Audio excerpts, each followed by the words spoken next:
Hello student, मैं अभिषेक MSITI के online portal में आपका स्वागत करता हूं।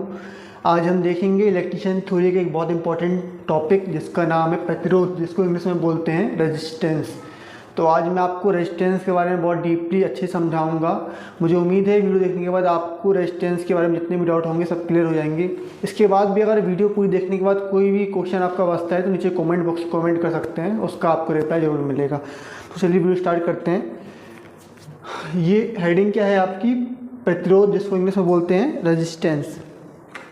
पहला लाइन लिखी हुई है, इलेक्ट्रिक करंट को बहने का विरोध करता है। रेजिस्टेंस क्या होता है? रेजिस्टेंस ऐसा पैरामीटर है जो क्या करता है, इलेक्ट्रिक करंट के बहने का विरोध करता है। इलेक्ट्रिक करंट क्या होता है? इलेक्ट्रिक करंट की मीनिंग होती है आवेश या इलेक्ट्रॉन का प्रवाह। अगर किसी चालक में या किसी भी पदार्थ में इलेक्ट्रॉन और आवेश का प्रवाह हो रहा है तो प्रतिरोध क्या करता है, उसे रोकता है।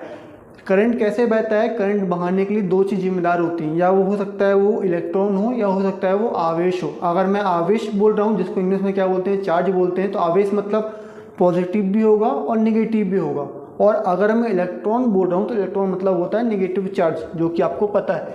तो क्या करता है रेजिस्टेंस, क्या करता है, कुल मिला के रेजिस्टेंस किसी भी पदार्थ में या किसी भी चालक में उसमें जो आवेश फ्लो हो रहा है या जो इलेक्ट्रॉन जो फ्लो हो रहा है उसका क्या करता है, वो विरोध करता है, उसके रास्ते को रोकता है। जैसे मैंने एक डायग्राम बनाया हुआ है, ये देखिए टंकी है, ये टंकी में क्या है, एक नल लगा हुआ है, नॉर्मल नल है। टंकी में ऊपर तक पूरा पानी भरा हुआ है। जो पानी भरा है ये समझिए कि ये वोल्टेज है, ये पानी क्या है, ये वोल्टेज है।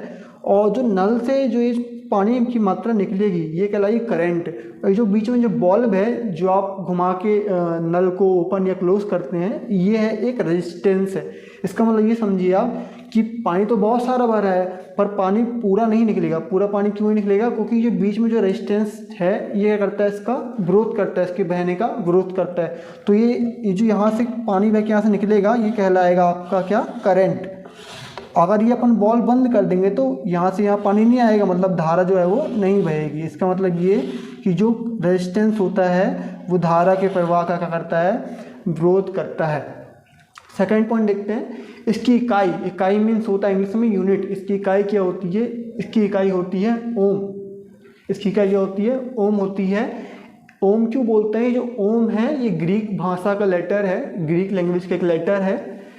इसको नाम, इसकी यूनिट ओम क्यों पड़ी? क्योंकि जो साइंटिस्ट था जिसने प्रतिरोध की खोज की थी उसका नाम था जॉर्ज ओम, तो उसी के नाम के हिसाब से इसकी इकाई क्या पड़ी, ओम। ये ग्रीक लेटर है। हाँ, इसका सिंबल क्या होता है, मतलब रेजिस्टेंस का सिंबल कैसा होता है सर्किट में? इसका सिंबल इस तरीके से बनाया जाता है जो कि यहाँ बना हुआ है, या फिर इसका सिंबल होता है इस तरीके से जो कि मैंने यहाँ बनाया हुआ है। याद रखिएगा ये पट्टी आपस में जुड़ी नहीं होती है। अगर इस पट्टी को अपन जोड़ देंगे बीच में ऐसे कुछ लगा के तो क्या कहला जाएगा, ये कहला जाएगा फ्यूज। अगर नहीं जोड़ी है तो ये भी रेजिस्टेंस का सिंबल है, ये भी रेजिस्टेंस का सिंबल है। ये रेजिस्टेंस का क्या है, इकाई है। ओम को इस तरीके से लिखा जाता है।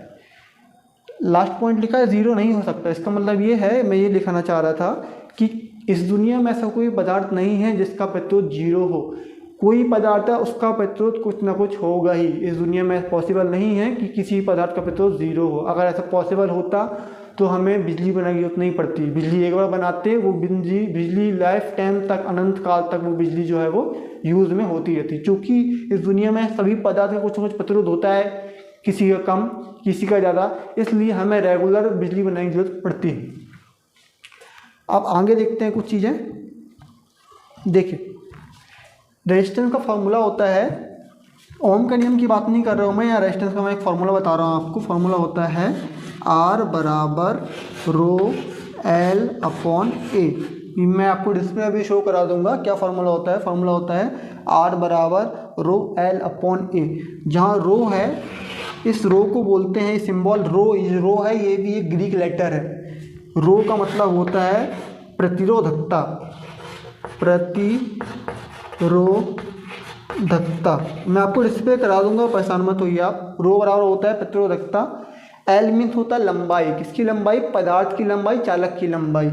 ए होता है, एल लिख देता हूँ मैं, एल मीन्स होता है लंबाई, क्या बोलेंगे, लेंथ। ए होता है क्षेत्रफल, ए है क्षेत्रफल, किसका क्षेत्रफल, ए है अनुप्रस्थ काट का क्षेत्रफल जिसको इंग्लिश में बोलते हैं क्रॉस सेक्शन एरिया। ये फॉर्मूला होता है आर का, आर बराबर रो एल अपॉन ए। अब मैं देखता हूँ कि क्या क्या पैरामीटर है इसके, ठीक है। अगर ये इसका मतलब क्या है, जो आर है वो समानुपाती है किसके, एल के, मतलब डायरेक्टली प्रोपोर्शनल है किसके, एल के। अगर मैं किसी चालक का या किसी पदार्थ की लंबाई को बढ़ाऊंगा, उसकी लेंथ को इंक्रीज करता जाऊंगा, तो उसका प्रतिरोध भी क्या होगा, बढ़ता जाएगा। इसी तरीके से जो ये ए है, ए क्या है, ए इन्वर्सली प्रोपोर्शनल है या व्युत्क्रमानुपात में है। तो इसका मतलब होता है अगर मैं ए का मान बढ़ाऊंगा तो आर का मान घटेगा, अगर मैं ए का मान घटाऊंगा तो आर का मान क्या होगा, इंक्रीज होता जाएगा। इसी तरीके से जो रो होता है इसको बोलते हैं प्रतिरोधकता या रेजिस्टिविटी या विशिष्ट प्रतिरोध, स्पेसिफिक रेजिस्टेंस। चारों के चारों नाम किसके हैं, रो के हैं। रो क्या होती है, प्रतिरोधकता होती है। ये भिन्न भिन्न पदार्थों की अलग अलग होती है। एक एग्जांपल मैं देता हूँ आपको।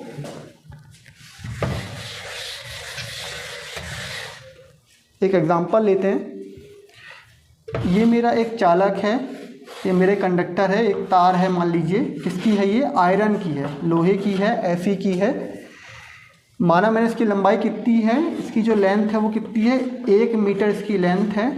इसका जो क्रॉस सेक्शन एरिया है, अनुप्रस्थ काट का जो क्षेत्रफल है वो मान लीजिए कितना है, 2 mm² है। ये किसका चालक है, ये है अपना चालक आयरन का। अब मैं सेम चालक ले रहा हूँ, ये मेरा एक और चालक है, एक तार है मान लीजिए, इसकी लंबाई भी कितनी है, 1 मीटर है। इसका अनुप्रस्थ काट का क्षेत्रफल भी कितना है, 2 mm² है। ये अनुप्रस्थ काट का क्षेत्रफल क्या होता है स्टूडेंट, जैसे मान लीजिए एक चौक है, ये चौक दिख रही है आपको, इस चौक का ये वाला एरिया है, जो राउंड सर्कल है ना, वृत्त है, जो ये वृत्त वाला जो एरिया है, सर्कल का एरिया है, इसको बोलेंगे अनुप्रस्थ काट का क्षेत्रफल। किसका, किसी भी तार या चालक का। लेंथ तो आपको पता है, लंबाई क्या है, जो उसकी टोटल लंबाई है। अब आपको पता है इस जो मैंने चालक लिया है ये आयरन का है, ये मैं ले रहा हूँ चालक इसका है कॉपर का है। चालक की मोटाई सेम है, चालक की लंबाई सेम है, पर चालक का रेजिस्टेंस अलग अलग होगा।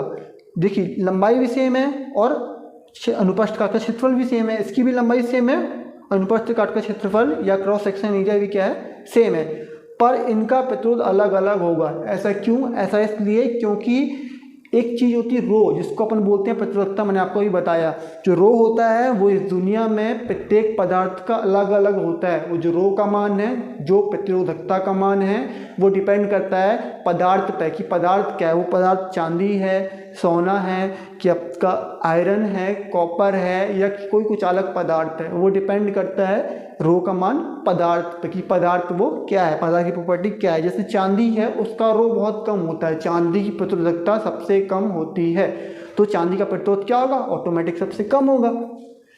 चलिए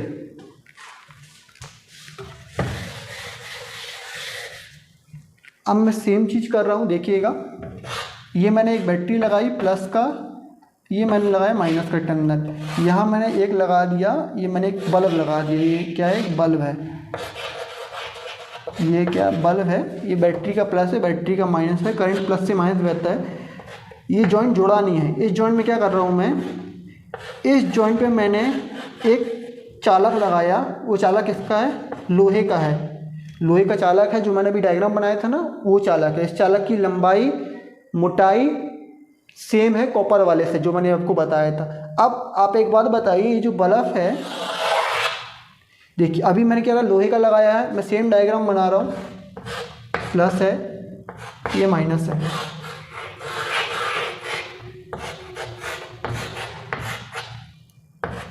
ये लगाया मैंने किसकी, कॉपर की। देखिए एक बल्ब है, ये भी एक बल्ब है, ये एक बैटरी है, ये भी एक बैटरी है। बीच में मैंने क्या लगाया है, एक लोहे का टुकड़ा लगाया है, एक लोहे का टुकड़ा लगाया है, जिसकी लंबाई कितनी है, लंबाई जिसकी 1 मीटर है, और जिसका एरिया कितना है, अनुप्रस्थ काट का क्षेत्रफल कितना है, क्रॉस सेक्शन एरिया कितना है, 2 mm² है। और मैंने सेम सर्किट है, सेम टुकड़ा किसका लिया, कॉपर का लिया, वो भी इसकी लेंथ कितनी है, 1 मीटर है, क्षेत्रफल कितना है, अनुप्रस्थ का क्षेत्रफल कितना है, 2 mm² है, सेम है। अब एक बात मुझे ये बताइएगा आप कमेंट करके नीचे कि ये बल्ब तेज जलेगा कि ये बल्ब तेज जलेगा, मुझे आप ये बताइए। क्योंकि यहाँ अपन ने लोहा यूज़ किया है, बीच में टुकड़ा छोटा सा, यहाँ टुकड़ा यूज़ किया किसका, कॉपर का। मुझे बताइएगा कि कौन सा बल्ब जो है तेज जलेगा, कौन सा धीमे जलेगा, या फिर दोनों जो है वो सेम जलेंगे या सेम तीव्रता के साथ क्या करेंगे, ग्लो करेंगे। चलिए अब जो पेपर में क्वेश्चन बनते हैं मैं आपको थोड़ा बहुत बता देता हूँ। प्रतिरोध का मान किस पर निर्भर करता है, किसका मान पूछ रहा है, प्रतिरोध का, प्रतिरोधकता नहीं, प्रतिरोध का मान किस पर निर्भर करता है। तो प्रतिरोध का मान 4 चीज़ों पर निर्भर करता है। किस पे, पहला जो है आपका तापमान, तापमान मतलब टेम्परेचर। दूसरा है आपका तापमान के साथ क्या हो जाएगा, दूसरा फैक्टर लंबाई, किसकी लंबाई, चालक की लंबाई।